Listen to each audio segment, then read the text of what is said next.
नमस्कार, मैं हूं संजय शर्मा। आप देख रहे हैं 4 PM महाराष्ट्र। राजनीति बड़ी विषम होती है और पूरी दुनिया की राजनीति ऐसी ही उलझी होती है।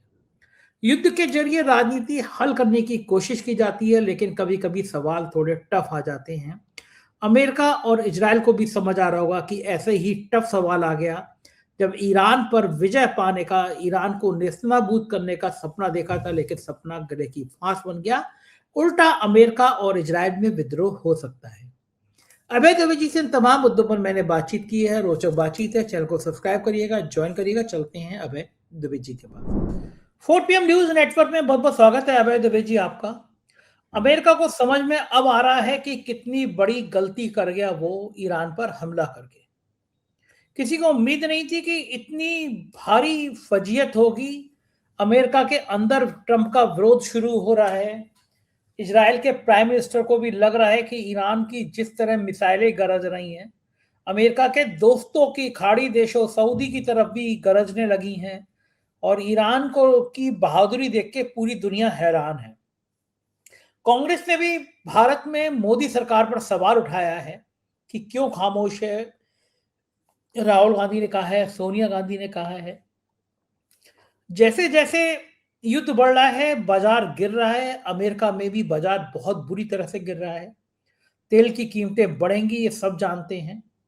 क्या एक अमेरिका ऐसे दौर में फंस गया जहां चीन चाहता था कि अमेरिका आके फंसे, और ये ट्रंप की जीवन की सबसे बड़ी गलती साबित होने जा रहा है? क्या यह युद्ध, क्या ट्रंप की सत्ता को भी खतरा हो सकता है? क्या लगता है आपको?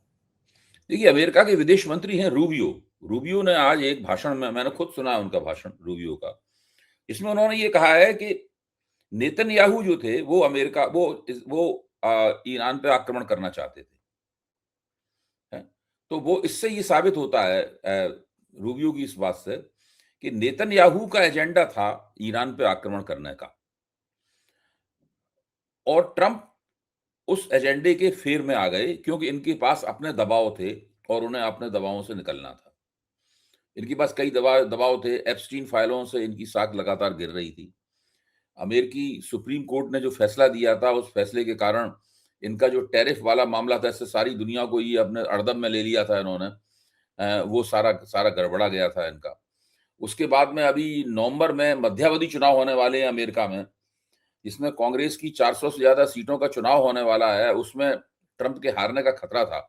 अगर ट्रंप वहां हार जाते तो फिर लेम डक प्रेसिडेंट हो जाते ही, यानी एक ऐसे प्रेसिडेंट हो जाते हैं जिनके पास कोई अधिकार नहीं होगा, कोई उसकी बात नहीं मानेगा, कोई निर्णय लेने का अधिकार नहीं हो रहेगा उनके पास।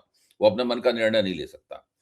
तो इन तीन परिस्थितियों से बचने के लिए, गिरती हुई एप्स्टीन फाइल की वजह से गिरती हुई साख से बचने के लिए, और सुप्रीम कोर्ट के फैसले से जो उनकी साख गिरी है उससे बचने के लिए, और वो उनकी पार्टी चुनाव ना हार जाए मध्यावधि चुनाव में, मिड टर्म पोल में, उससे बचने के लिए उन्होंने सोचा कि हम तरह तरह की दलीलें देकर हम भी नेतन्याहू के साथ में ईरान पे चढ़ दौड़े।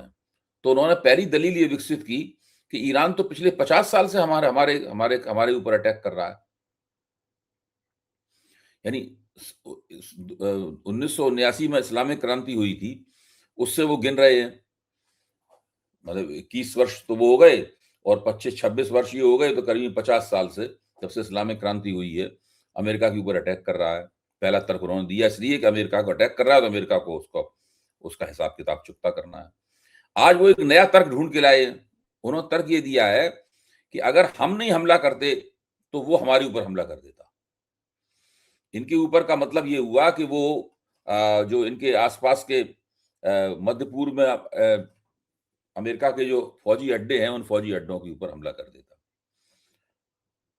तो ट्रंप तरह तरह के तर्क दे रहे हैं, तरह तरह की बातें कर रहे हैं, और उनकी एक बात कभी कभी दूसरी बात को काट भी देती है, लेकिन उन पे इस बात का कोई फर्क नहीं पड़ता। वो अपना टेढ़ा मुंह करके लगातार अपनी बात बोलते रहते हैं।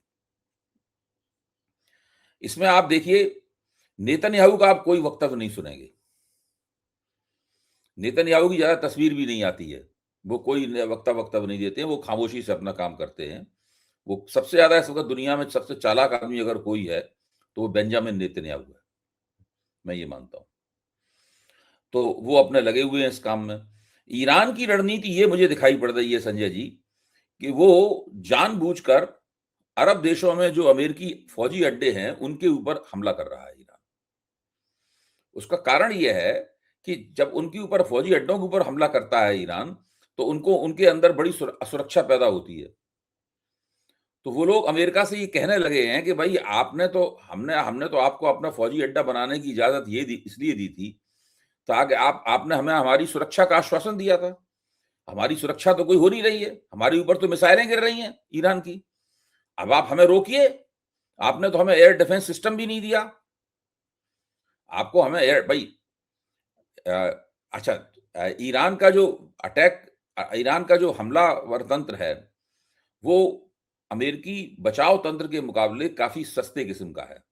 जैसे कि ईरान जब किसी ड्रोन से हमला करता है, तो एक ड्रोन 18 लाख रुपए में बन जाता है। चीनी टेक्नोलॉजी से एक ड्रोन 18 लाख रुपए में बन जाता है। जिस मिसाइल से अमेरिका उस ड्रोन को मार के गिराता है, वो 700 करोड़ रुपए में बनती है। तो अमेरिका का खर्चा बहुत है युद्ध में। ईरान का खर्चा, ईरान बड़े किफ़ायती स्टाइल में युद्ध लड़ रहा है। नहीं, मैं केवल एक नमूने के तौर पर बताया कि ये सब जो हो रहा है, इससे अमेरिका का जो संसाधन है, वो संसाधन तो खर्च हो ही रहे हैं। कोई फ़ायदा तो नहीं हो रहा है अमेरिका को कहीं भी। तो ये अच्छा, दूसरे जब अमेरिका खुद युद्ध लड़ता है, तो उसकी मिलिट्री, उसके जो हथियार बनाने वाले कारखाने हैं, उसको भी लाभ नहीं होता। जब किन्हीं 2 देशों को आपस में लड़ा देता है, तब लाभ होता है उसको। जब अमेरिका कहीं 2 देशों को आपस में लड़ा देता है, 3 देशों को आपस में लड़ा देता है, तो वो अमेरिका से हथियार खरीदते हैं। तब दुनिया में हथियार बनाने वाले जो मैन्युफैक्चरर हैं, उनको फ़ायदा होता है। तो अमेरिका खुद ही लड़ रहा है उसके अंदर।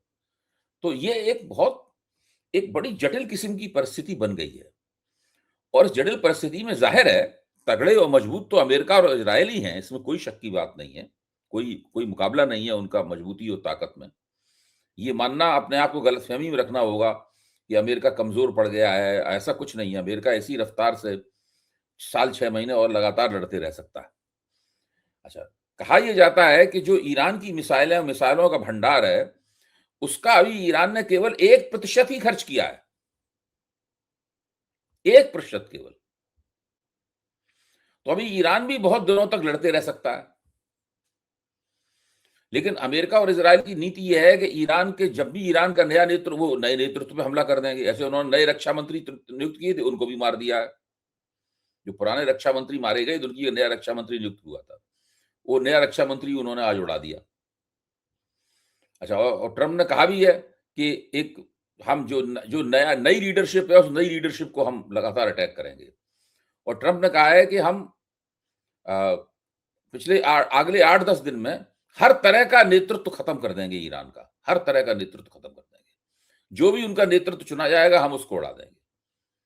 अच्छा, उसने कहा है कि इसकी वजह यह है कि ईरान के पास एयर डिफेंस सिस्टम नहीं है। ऐसा एयर डिफेंस सिस्टम नहीं है जो कि अमेरिकी मिसाइलों को रास्ते में ही इंटरसेप्ट कर ले और उनको गिरा दे। देखिए, मोटी-मोटी, मैं कोई रक्षा विशेषज्ञ नहीं हूं, तो मोटी-मोटी बातें हैं, वो मैं रख रहा हूं आपके सामने। तो इस युद्ध में ये मानना, मैं मानता हूं कि ईरान का पक्ष सच्चा पक्ष है। ईरान केवल तभी जीत सकता है इस युद्ध को, जबकि रूस और चीन खुलकर उसके साथ आ जाएं।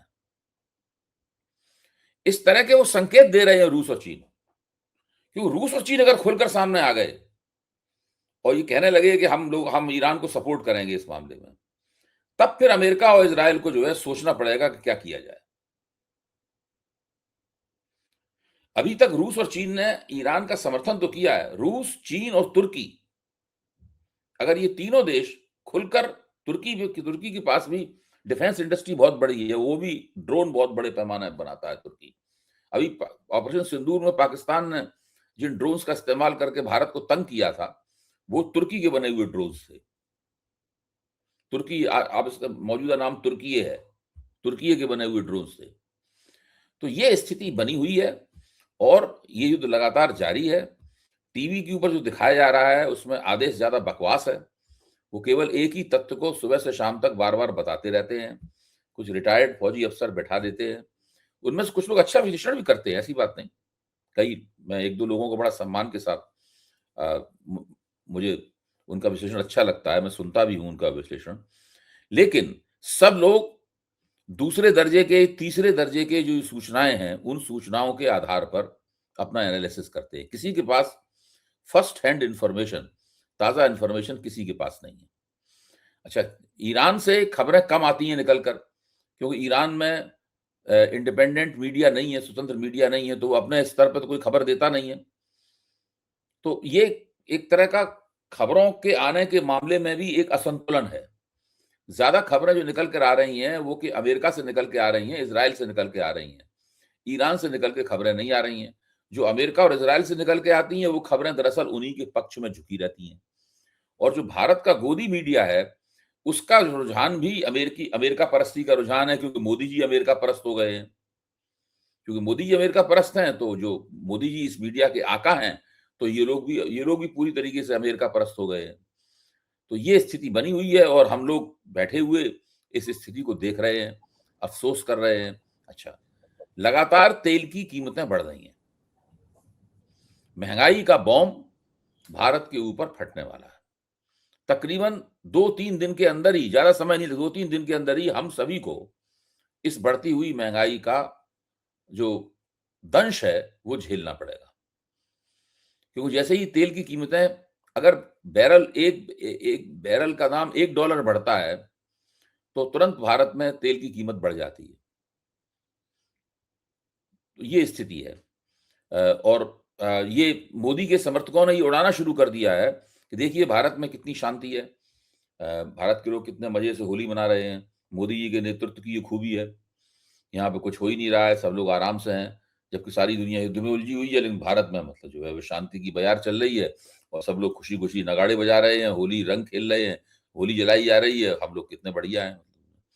इस प्रकार का बेहुदा और मूर्खतापूर्ण प्रचार जो है, ये मोदी जी के समर्थक कर रहे हैं, बिना ये सोचे हुए कि इस प्रकार की अगर ये बातें करेंगे और जब देश की जनता को बड़े पैमाने पर महँगाई झेलनी पड़ेगी, तो उनका गुस्सा किनके खिलाफ जाएगा? उनका गुस्सा इन्हीं लोगों के खिलाफ जाएगा।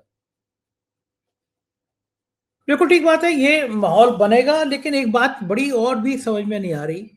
क्या शिया और सुन्नी विवाद इतना बड़ा है कि सऊदी और बाकी देश अमेरिका और इज़राइल के समर्थन में खड़े हैं?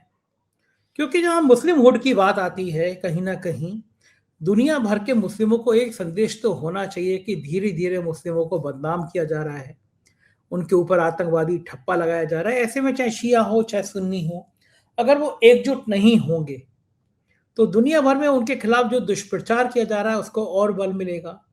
एक-एक करके उनको निपटाया जाएगा। पहले इराक निपटाया, एक-एक लंबी सिलसिला है, अफ़गानिस्तान निपटाया। और अगर सऊदी देश ये सोच रहे हैं कि अमेरिका और इज़राइल उसका साथ देंगे, तो मुझे लगता है इसलिए बड़ी भारी गलतफ़हमी में हैं, क्योंकि नंबर सबका आना है। एक अकेला अकेला ईरान नहीं है, नंबर सबका आना है। तो आपको लगता है कि ऐसे मौके पे कम से कम मुस्लिमहुड वाली फीलिंग आनी चाहिए कि अगर जब जंग हो रही है और एक धर्म के नाम पर उनको निशाने पे लिया जा रहा है, तो बाकी देश भी फिर धर्म के नाम पर एकजुट होना चाहिए, उनको साथ देना चाहिए, बजाय अमेरिका और इज़राइल जैसे देश को जो उनके धर्म को बदनाम करते हैं? देखिए, मुझे लगता है कि धर्म के नाम पर एकता दुनिया में कहीं है नहीं। अगर धर्म के नाम पे एकता होती, तो बांग्लादेश पूर्वी पाकिस्तान, पश्चिमी पाकिस्तान से अलग नहीं होता। केवल इसलिए कि आप पंजाबी बोलते हैं और हम पंजाबी और उर्दू बोलते हैं, हम बंगला बोलते हैं, इस बात के ऊपर वहाँ पे विवाद नहीं होती। पश्चिमी पाकिस्तान जो है, जनरल टिक्का खां के नेतृत्व में नरसंहारी फ़ौज वहाँ नहीं भेजता और बंगाल बंगाल एक नया देश नहीं बनता। अगर धर्म के नाम पे एकता होती, तो आज नेपाल और हिंदुस्तान, भारतवर्ष में मतभेद नहीं होते। नेपाल तो भारत से भी ज़्यादा हिंदू है। हुँ, जितना भारत हिंदू नहीं है, उससे ज़्यादा नेपाल हिंदू है। तो धर्म के नाम पे एकता नहीं होती। पूरा यूरोप, पूरा लैटिन अमेरिका और अफ्रीका के ज़्यादातर देश, सारे के सारे ईसाई हैं। सब में बड़े पैमाने पर झगड़े, लड़ाइयाँ वगैरह सब चलती रहती हैं। अच्छा, अब आप ये देखिए, जो शिया और सुन्नी वाला विवाद है, आपने ठीक कहा, लेकिन ये इस्लाम का अंदरूनी विवाद है। मुझे नहीं लगता कि ईरान के ऊपर इसलिए हमला हो रहा है क्योंकि वो शिया है। मुझे ये बात मुझे नहीं लगती। तुर्की तो शिया नहीं है, तुर्की ये शिया कंट्री नहीं है, लेकिन वो इनके साथ है, ईरान के साथ है। ओमान है, ओमान तो शिया कंट्री नहीं है, शिया देश नहीं है, ओमान इनके साथ है। असल में है ये कि जो तेल उत्पादक अरब देश हैं, ईरान अरब देश नहीं है, ये समझने की बात है। ईरान की जो जातीयता है, एथनिसिटी है, वो अरब नहीं है। अरब लोग अरबी भाषा बोलते हैं, ईरान फारसी बोलता है, पूरे अरब में कोई फारसी नहीं बोलता। इसीलिए तुर्की भी अलग देश है, वहां तुर्की भाषा बोली जाती है। तो ये तीनों भाषाएं अलग अलग हैं, तीनों भाषाएं अलग अलग हैं। तो मैं कहना ये चाहता हूं यहां पर कि अरब देशों की स्थितियां अलग तरह की हैं। वो इसलिए अलग तरह की स्थितियां हैं अरब देशों की कि वहां पर एक तरह का पश्चिम के असर में एक खास तरह की कंज्यूमर सोसाइटी पिछले 40-50 साल में पैदा हुई है, जिसमें तेल की संपत्ति का एक योगदान है। पश्चिम ने पूरे अरब देशों को रेवेन्यू जनरेशन के एक बड़े सेंटर में बदल दिया है। जैसे अबू धाबी है, दुबई है, यूएई की देश हैं, शारजाह है, ये सारे देश जो है ना, ये बहुत बड़े रेवेन्यू जनरेशन के, उपभोक्तावाद के, कंज्यूमरिज्म के एक बहुत बड़े केंद्र में बदले हैं। इस चक्कर में पश्चिम के साथ में इन लोगों के बहुत नजदीकी संबंध हुए हैं। जब ईरान में इस्लामिक क्रांति नहीं हुई थी तो ईरान भी इसी तरफ जा रहा था। रजा शाह पहलवी के नेतृत्व में जो वहां हुकूमत थी, वो पूरी तरह अमेरिकी पिट्ठू हुकूमत थी, पश्चिम का बहुत असर था। तेहरान वगैरह बिल्कुल ऐसा लगता था जैसे किसी यूरोप का कोई देश हो। लेकिन 79 में जो वहां पर इस्लामिक क्रांति हुई, उसने ईरान के इस रवैये को बदल दिया। आज अगर रजा शाह पहलवी की लीडरशिप होती ईरान के अंदर, तो अभी पूरी तरीके से ईरान ऐसा ही होता, ऐसा दुबई हो गया है या ये इसी तरह का देश हो गया होता ईरान। तो वो लेकिन नहीं हुआ। इतिहास की शक्तियों ने ईरान को वैसा नहीं बनने दिया। वहां पर इस्लामिक क्रांति हुई और आधुनिकता के जमाने में 20वीं सदी में एक पहला ऐसा देश हुआ जिसके बारे में कहा गया कि उसने इस्लामिक रेवोल्यूशन की। तो ये मसला है। इस्लामिक रेवोल्यूशन होने से वो पश्चिमी प्रभावों के खिलाफ जंग का एक मोर्चा बन गया, एक बड़ा मुकाम बन गया ईरान, जहां से पश्चिम के बौद्धिक और राजनीतिक प्रभावों को टक्कर दी जाती थी। और उसने अमेरिका के खिलाफ जंग का ऐलान किया लगातार, इजराइल के खिलाफ उसने जंग का ऐलान किया। तो 1979 में इस्लामिक क्रांति के बाद से ही ईरान लगातार अमेरिका और इजराइल की जो धुरी है, उस धुरी के खिलाफ संघर्ष करता रहा है। और जो अरब देश हैं, वो पश्चिम के प्रभाव में कंज्यूमरिज्म के अड्डे बन चुके हैं। और वो पूरी तरह, अब जो दुबई के अंदर बड़े बड़े जो मॉल हैं, शारजाह के अंदर जो जबरदस्त जगमगाता हुआ बाजार है, अबू धाबी की जो एक खूबसूरत दुनिया है, ये खूबसूरत दुनिया क्या है? ऐसा लगता है कि एक पश्चिम के टुकड़े को काट के वहां बैठा दिया गया। और उसमें फर्क क्या है? पेरिस में बने हुए मॉल्स में और दुबई के बने हुए मॉल में क्या फर्क है? सब एक ही सी चीजें हैं, बिल्कुल एकदम। तो मेरे कहने का मतलब ये है कि इसको शिया और सुन्नी के समीकरण में भी देखा जा सकता है, उसका कुछ कुछ असर जरूर होगा, लेकिन मैं इसको मुख्य कारण के तौर पर नहीं देखता। और इस्लामिक एकता जो है ना, केवल इसलिए दो देश एकजुट नहीं हो सकते क्योंकि वो मुसलमान देश हैं। ठीक कह रहे हैं आप। और इस बीच में मैंने दुबई में मेरे कई सारे मित्र हैं, शरफ हैं, आसिफ भाई हैं, शाहिद हैं, इन सब लोगों से मैंने फ़ोन किया। कुछ हालचाल भी लेने के लिए, चिंता भी हो रही थी और वहाँ के हालात भी पूछने थे। इन सब का कहना था कि दुबई बिल्कुल सामान्य है। यहाँ की गोदी मीडिया जिस तरह दुबई का दुष्प्रचार कर रही है, जिस तरह निशिकांत दुबे ने ट्वीट कर दिया दुबई को लेकर कि जो लोग पासपोर्ट यहाँ सरेंडर करके जा रहे हैं और दुबई में जा रहे हैं, उन सबको रहने जा रहे हैं, उन सबको सोचना चाहिए। बाद में बहुत लोगों ने मजाक उड़ाई निशिकांत दुबे की, भाई ऐसा नहीं होता, दुबई किसी को पासपोर्ट नहीं देता।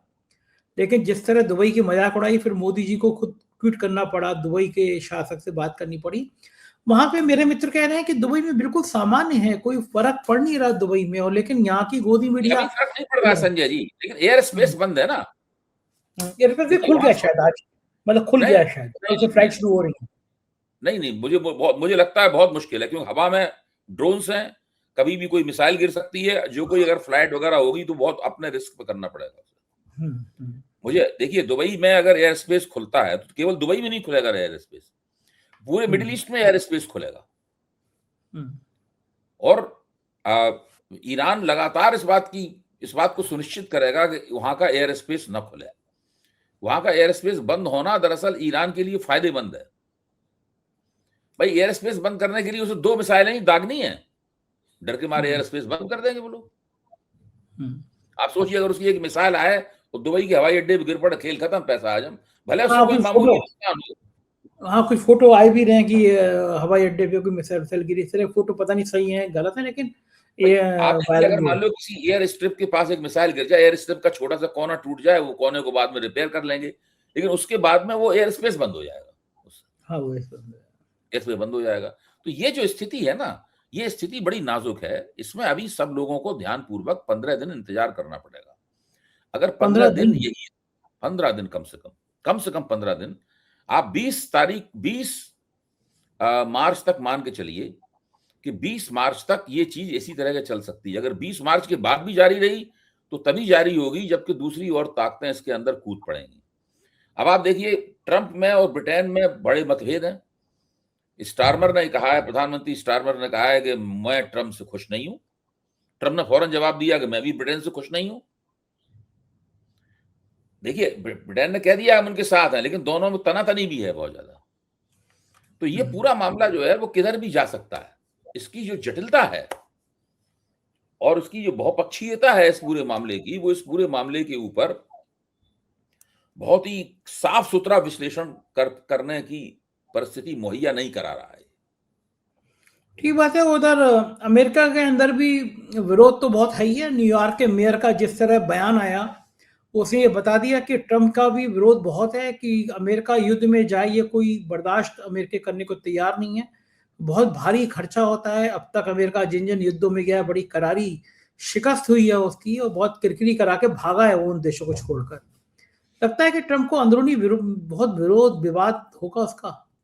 बिल्कुल हो रहा होगा। मेरे ख्याल से रिपब्लिकन पार्टी के अंदर से भी बहुत सवाल उठ रहे होंगे, लेकिन ट्रंप की अपनी महत्वाकांक्षाएं हैं, ट्रंप के अपने अधिकार हैं, और उनका इस्तेमाल करते हुए वो कर सकते हैं जो उन्होंने किया है। क्या उन्होंने इस युद्ध को करने के लिए कांग्रेस से अनुमति ली है? नहीं अनुमति ली है।